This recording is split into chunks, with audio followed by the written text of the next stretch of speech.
ये सरकार सिर्फ देश के अंदर लोगों को जाति के आधार पे, कास्ट, रिलीजियन और धर्म के आधार पे बांटने का काम करती है। नरेंद्र मोदी एंड कंपनी के अलावा या फिर भारत जलाओ पार्टी के पास कोई ना एजेंडा है, ना ही कोई मुद्दा है जिसके नाम पे उत्तर प्रदेश का चुनाव लड़ा जाए और जीता जाए। यूपी नंबर 1 होता तो यूपी के मुख्यमंत्री जी यूपी के फ्लाईओवर की फोटो लगवाते, ना कि कोलकाता के फ्लाईओवर की तस्वीरें आज यूपी के नाम पे फेमस हुआ करती। ये जी मीडिया वाले, राज्यसभा सांसद सुभाष चंद्र के चैनल वाले, ये इनके पत्रकार तो इतना बिक चुके हैं कि जितना बरेली के बाजार का झुमका नहीं गिरा, इन्होंने अपना स्तर को नीचे गिरा दिया है। इनको तो इतनी भी शर्म नहीं है, इनका बस नहीं चल रहा है इन पत्रकारों का, इन जैसे पत्रकारों का, कि अगर मोदी जी के जूते गंदे हो जाए ना तो यूं कहते हैं कि लाइए हम साफ कर देते हैं। इन्होंने तो पैसे के आगे अपने जमीर को, अपने ईमान को, सबको बिल्कुल बेच दिया है।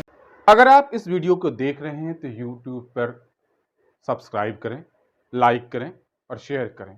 अगर इस वीडियो को फेसबुक पर देख रहे हैं तो फेसबुक पेज को लाइक करें, शेयर करें।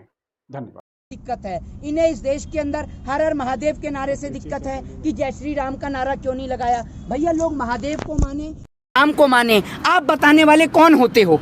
आपसे पूछ के लोग मानेंगे। क्यों दिक्कत हो रही है अब्बा जान से? कोई गलत शब्द नहीं, हमने तो नहीं कहा कि कोई दिक्कत है। हमने तो ये कहा है कि इस अब्बा जान शब्द का बखूबी आपको बेहतर मतलब आपको आप ही की पार्टी के नेता बता सकते हैं, जिन्होंने अपनी बेटियों की शादी मुस्लिमों से करा रखी है। वो आपको बखूबी अच्छा मतलब बताएंगे। हमने तो नहीं कहा कि ये गलत बयान है, हमें तो कोई तकलीफ नहीं हो रही है भैया। एक और जी ट्रेन में 2 दिन से चल रहा है जी कि पेपर में एक फोटो छपा है जो कोलकाता की है जी। कोलकाता फ्लाईओवर को दिखाया जा रहा है यूपी में। हाँ, तो आप ये देखिए ना, क्योंकि उत्तर प्रदेश में कोई विकास है नहीं, तो भाई आप इनकी मजबूरी को समझिए ना। आप क्यों मजाक उड़ाते हैं किसी की मजबूरी का? भाई माना योगी जी ने विकास नहीं करा, उनके पास लगाने को कोई फोटो नहीं है तो लगा रहे हैं कलकत्ता की फोटो। आपको तकलीफ है कोई? आपको जलन हो रही है उस फोटो से? बताइए। अगर योगी जी ने, माना योगी जी ने नाम बदला है, कोई काम नहीं करा है, तो बेचारों के पास तस्वीरें भी कहाँ से होंगी? जब काम करते तभी तो तस्वीरें आती, जब काम ही नहीं किया तो तस्वीरें कहाँ की होंगी? तो तस्वीरें तो वो लगा लेते हैं, कलकत्ता की भी लगा लेते हैं, और न्यूज़पेपर वाले कभी कभी फैक्ट्री जो है वो अमेरिका की भी लगा देते हैं और बाद में माफी भी मांग लेते हैं। तो बोलिए धन्यवाद योगी जी। हम क्यों बोले धन्यवाद योगी जी? आप कहते हैं विकास नहीं किया, एक और चीज ट्रेंड कर रहा है। हाँ जी बताइए। उच्च शिक्षा यूपी की पहचान, अच्छा, ये ट्विटर पे ट्रेंड कर रहा है। अब उच्च शिक्षा नहीं, आप ये देख लीजिए यूपी के अंदर स्कूलों के अंदर जो पानी भरा था ना, वो आप देख लीजिए। उत्तर प्रदेश के मुख्यमंत्री जी, आपने देखा होगा कि आज देश के माननीय प्रधानमंत्री जी वहाँ अलीगढ़ में खड़े होकर वहाँ पर आज उन्होंने खूब लंबी लंबी छोड़ी, और मेरे को लगता है कि वो समय दूर नहीं कि जब मोदी जी की रैली के अंदर इंसानों की जगह पे गधों को खड़ा किया जाएगा। अब आप लोग तकलीफ में होंगे कि गधे क्यों खड़े किए जाएंगे, क्योंकि इनके लंबे लंबे जुमलों का बोझ अब इंसान नहीं उठा सकता, इनको उठाने के लिए गधों की जरूरत है। तो इसलिए अब मोदी जी की रैली में निश्चित तौर पर गधों को खड़ा किया जाएगा। और आपको बता दूँ, मोदी जी ने कहा कि भैया अलीगढ़ के अंदर क्यों ना कल्याण सिंह की याद आ गई। मोदी जी को कल्याण सिंह के अलावा उन हिंदुओं की याद नहीं आई जिन हिंदुओं ने उन्हें वोट दिया, जिन हिंदुओं की लाश को लकड़ी नहीं मिली, जिन दलितों की बेटी के साथ बलात्कार हुआ। क्या मोदी जी ने एक बार भी अपने भाषण में उस बेटी के बारे में जिक्र करा कि मेरे प्रदेश के मुख्यमंत्री ने दावा किया था कि उस बेटी को आवाज़ दिया जाएगा? आज तक उसे आवाज़ नहीं मिला। तो क्या मोदी जी ने जिक्र करा इस बात का? और आपको एक बात बता दूं कि अलीगढ़ से ज़्यादा दूर नहीं है, अलीगढ़ से थोड़ी ही दूरी पर है एक जगह है जिसका नाम है फिरोज़ाबाद। फिरोज़ाबाद में आपने देखा होगा कि डेंगू के कितने ज़्यादा मामले हो रहे हैं। मोदी जी क्या फिरोज़ाबाद नहीं जा सकते थे? या फिरोज़ाबाद इसलिए नहीं गए क्योंकि बच्चे जो हैं वो वोट बैंक नहीं है? बच्चे वोट बैंक नहीं है तो क्या इसलिए बच्चों को देखने के लिए फिरोज़ाबाद नहीं जाया गया मोदी जी से? बताइए आप इस बात का जवाब। मोदी जी ने बात करी तीसरी कि जो उत्तर प्रदेश से अपराध खत्म हो गया है। अपराध कैसे खत्म हो गया? और कह रहे हैं कि आप अपराधी गले में तख्ती लगा के घूम रहे हैं, ऐसा मुख्यमंत्री जी कह रहे हैं। क्या आपने देश के गृह मंत्री के गले में कोई तख्ती देखी? क्या देखिए आपने गृह मंत्री के गले में कोई तख्ती? वो भी तो तड़ी पार हैं। क्या उनके गले में तख्ती आपने देखी? मुख्यमंत्री के ऊपर खुद मुकदमे चल रहे थे, मुख्यमंत्री के गले में तख्ती देखी क्या आपने? बताइए, उनके ऊपर भी तो मुकदमे चल रहे थे। तो इन्होंने अपराधियों को स्वयं अपनी पार्टी के अंदर सम्मिलित किया और उसके बाद कहते हैं कि अपराधी समाप्त हो गए। तो जब आप अपराधियों को अपनी पार्टी में ले लेंगे तो अपराधी तो समाप्त हो ही जाएंगे। ऐसे अपराधियों को जो जनता है चुनती क्यों है? फिर जनता की गलती है ना। देखिए, निश्चित तौर पर जनता की गलती है और उस जनता की गलती में हम और आप दोनों आपे हैं और जनता इस बात को और इस गलती को स्वीकारती है। जिनको आप और हम अंधभक्त कहते हैं, उनके दिल में भी सीने के अंदर एक दिल है, जो दिल इस हिंदुस्तान के लिए धड़कता है, निश्चित तौर पे धड़कता है। लेकिन जब आप लोगों को दंगा ही परोसेंगे, जब आप उनको गलत ही दिखाएंगे, तो कहाँ से वो लोग सच्चाई की बात करेंगे। इस देश की मीडिया NDTV जैसे चैनलों को आपने देखा होगा कि हैथवे केबल नेटवर्क से हटा दिया जाता है। क्यों हटा दिया जाता है भाई?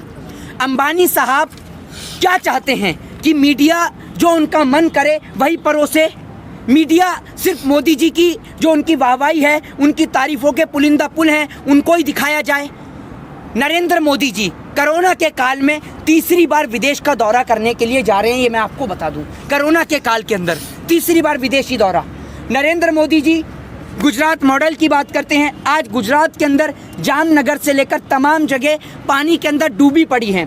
क्या मोदी जी ने एक बार भी वहाँ का जायज़ा लिया या मोदी जी ने वहाँ की बात करी?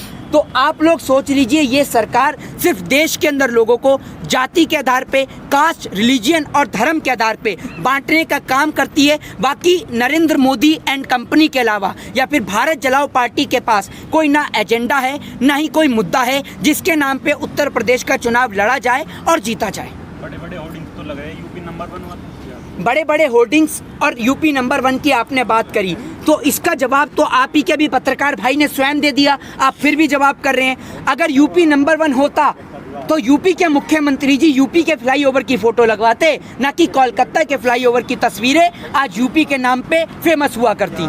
ठीक है ना? तो यूपी आप देख लीजिए कितना नंबर 1 है, वो अपराध के मामले में नंबर 1 है। आज भी महिलाएं असुरक्षित हैं उत्तर प्रदेश के अंदर।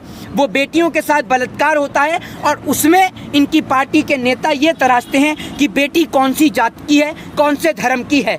बेटी इस देश के अंदर किसी भी जाति, किसी भी धर्म की हो, वो हिंदुस्तान की बेटी है और अगर उसके साथ गलत होता है तो पूरे हिंदुस्तान को एक साथ खड़े होकर उसके लिए आवाज़ उठानी चाहिए।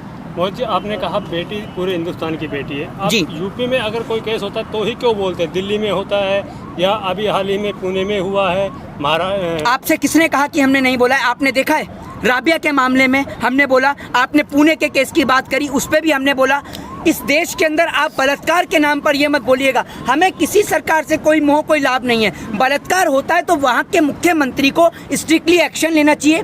फास्ट ट्रैक कोर्ट जिनकी ये लोग बात करते हैं, आज तक उस पर बात नहीं की गई है, उसको आज तक आजमाया नहीं गया है। और फास्ट ट्रैक कोर्ट के जरिए जल्द से जल्द बलात्कारी को, अपराधी को फांसी की सजा दी जानी चाहिए। क्यों नहीं देते हैं? राजस्थान का नाम तो कभी नहीं लेते हैं। नहीं, बिल्कुल। अगर वहाँ पर की घटना है आप बताइए, उसको लेके भी बोलते हैं। बताइए, राजस्थान हो, नहीं राजस्थान हो, छत्तीसगढ़ हो, पंजाब हो, कहीं का भी हो, अगर बेटी के साथ बलात्कार होता है तो वहाँ के मुख्यमंत्री को तुरंत वहाँ पर एक्शन लेना चाहिए। और अगर मुख्यमंत्री की औकात नहीं है तो वो अपना इस्तीफा दे दे जनता के हाथ में। मोदी जी मीडिया की एक आज की खबर है, वो कहते हैं सिंघू बॉर्डर और टिहरी बॉर्डर पर किसानों की संख्या 23 रह गई है। अच्छा, 23 हो गई है। उस जी मीडिया वाले को पकड़ के आपने मुजफ्फरनगर की रैली में नहीं लेके गए थे?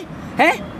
ये लोग ऐसा काम करते हैं कि आपको क्या ही बताऊं। ये जी मीडिया वाले, राज्यसभा सांसद सुभाष चंद्र के चैनल वाले, ये इनके पत्रकार तो इतना बिक चुके हैं कि जितना बरेली के बाजार का झुमका नहीं गिरा, इन्होंने अपना स्तर को नीचे गिरा दिया है। इनको तो इतनी भी शर्म नहीं है, इनका बस नहीं चल रहा है इन पत्रकारों का, इन जैसे पत्रकारों का, कि अगर मोदी जी के जूते गंदे हो जाए ना तो यूं कहते हैं कि लाइए हम साफ कर देते हैं। इन्होंने तो पैसे के आगे अपने ज़मीर को, अपने ईमान को, सबको बिल्कुल बेच दिया है। और इनको किसान का अभी भी समझ में नहीं आ रहा। मुजफ्फरनगर की इतनी बड़ी महापंचायत, 1947 के बाद इतना बड़ा आंदोलन, और आप कहते हैं मुट्ठी भर किसान। प्रधानमंत्री कहते हैं एक कॉल की दूरी पर हैं और आज तक वो कॉल ही नहीं करते हैं। तो ऐसी सरकार से पूरे देश की जनता अब हाथ जोड़ना चाहती है, माफ़ी मांगना चाहती है कि हमसे गलती हुई। और अगर आपको कोई ऑस्ट्रेलिया बुला रहा है तो आप ऑस्ट्रेलिया जाइए, आपको इंग्लैंड बुला रहा है तो आप इंग्लैंड जाइए, लेकिन हमारे इस हिंदुस्तान को बख्श दीजिए। जय हिंद, जय भारत, वंदे मातरम। हो गया। अभी और बाकी है।